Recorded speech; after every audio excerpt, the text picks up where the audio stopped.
Having established the strategic foundation of risk management at Tier 1, the organizational and governance level, we must now transition our focus to the bridge that connects high-level strategy to technical execution. We now delve into Tier 2, known as the mission and business process view. If Tier 1 is the what and the why of an organization's risk appetite, Tier 2 is the how.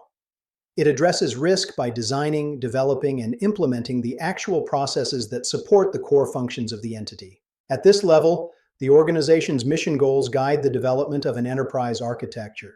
This provides a disciplined, structured methodology for managing the inherent complexity of an information technology infrastructure. Embedded within this is the information security architecture, a roadmap ensuring that protection needs are not an afterthought, but are allocated directly to the systems and environments where the work actually happens. The journey at Tier 2 begins with a fundamental shift in perspective, the establishment of risk-aware mission and business processes. But what exactly do we mean by risk-aware? To be risk-aware is to move beyond mere functional efficiency. It means the process design explicitly accounts for the likely risk that the process itself might introduce to the organization if implemented. These processes must be designed in strict accordance with the Tier 1 strategy. To do this effectively, an organization requires a holistic understanding, meaning a view that considers the system as a whole, rather than just a collection of parts, of its missions and the relationships between those missions and the supporting processes. This understanding is a prerequisite for building resilience. In our context, resilience is the ability of a process to withstand or quickly recover from a wide variety of threats, ranging from sophisticated cyber attacks to simple human errors or natural disasters. Achieving this requires senior leaders to possess a deep comprehension of three specific areas. First, they must understand the types of threat sources and events that could adversely affect their missions. Second, they must grasp the potential adverse impacts, the consequences, if the confidentiality, integrity, or availability of their information is compromised. Third, they must have realistic expectations regarding the resilience of information technology. You cannot secure a process if you do not understand the limitations of the tools you are using to execute it.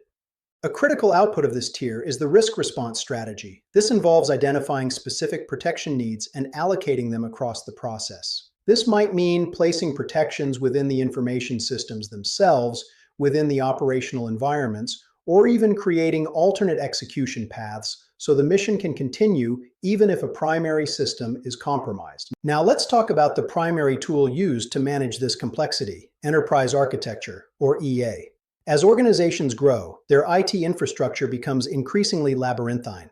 Enterprise architecture, or EA, is a management practice used to maximize the effectiveness of these resources. It establishes a clear, unambiguous connection between investments, including security investments and measurable performance improvements. The Federal Enterprise Architecture, FEA, provides us with a useful framework here, consisting of several interrelated reference models: performance, business, service component, data, and technical. Within this framework, we look at two specific sub-architectures. Segment architecture. This drives decisions for a business case or group of cases supporting a specific mission area. The primary stakeholders here are the mission or business owners. Solution architecture. This is more granular, defining the IT assets used to automate and improve the processes. Here, the stakeholders are the developers, integrators, and system owners. The beauty of enterprise architecture is that it promotes three vital concepts for risk management: segmentation, redundancy, and the elimination of single points of failure. Segmentation is crucial because it allows us to separate missions and their supporting systems from one another. By compartmentalizing these elements, we create more manageable components and, importantly, reduce the blast radius or degree of harm if a vulnerability is exploited.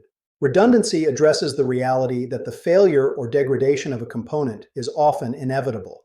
To enhance resilience, we implement a failover mode. This ensures that if a component fails, a backup with similar capability is triggered.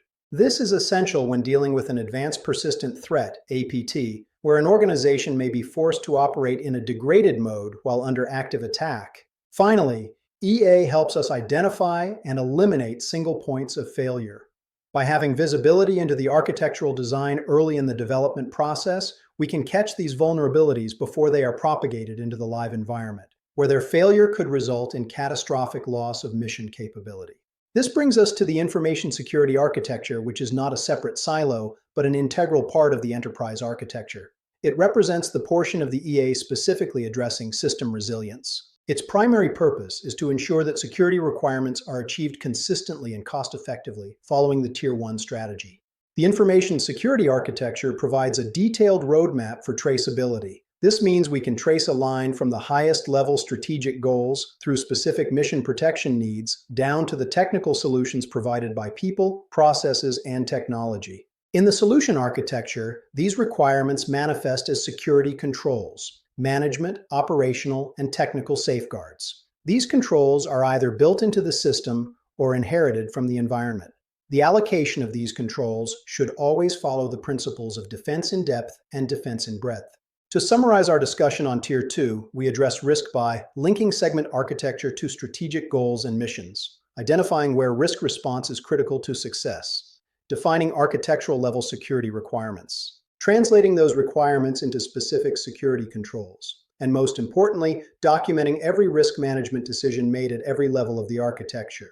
By integrating risk management into the very fabric of how we design our business processes and IT infrastructure, we give senior leaders the transparency they need to make informed, risk-based decisions. It allows for the wise use of technology, balancing the value gained against the risk incurred.